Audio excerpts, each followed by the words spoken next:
Right at this moment, we have come to Malaga with Jafar Kamari. He's my friend, and we have come to somehow take some photos of the beauty of nature, and of course, talk about this innocence here.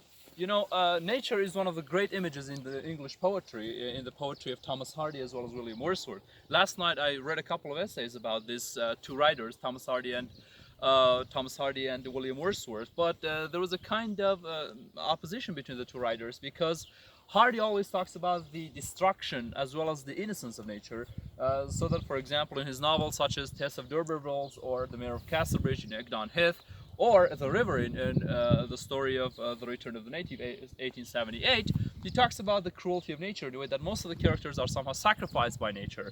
But in Wordsworth, most of the parts of the poems are all about the innocence and benevolence of nature. So that, of course, trees are somehow images of feelings, emotions, and as Wordsworth has said somewhere, poetry is the spontaneous overthrow of powerful feelings. So that nature, of course, does this, and there is a kind of catharsis in the poetry of Wordsworth. Thomas Hardy goes against Wordsworth in some places, but he somehow agrees with him in other parts too, because there is not a single Hardy novel out of the 14 novels that he has written that there is not a part of nature in them.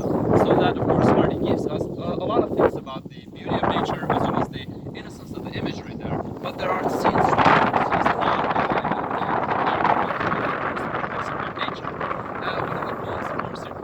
Wordsworth is called Lines Written in Early Spring, What Man Has Made of Man.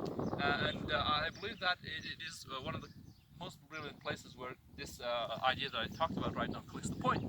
There are places in Hardy which we cannot, of course, be in complete disagreement, and that is the place where Tess, in the early part of in chapter 9 of Tess of D'Urbervilles, which is the greatest novel, I think, he talks about the destruction of nature, where Tess has that brilliant seduction. I call it brilliant because it is amazing. I believe that whenever we read it, you know what I'm talking about. So that Hardy said nobody was looking at the word nature where the present catastrophe was happening. That is on page 69 of the edition that I have of Tess of D'Urbervilles.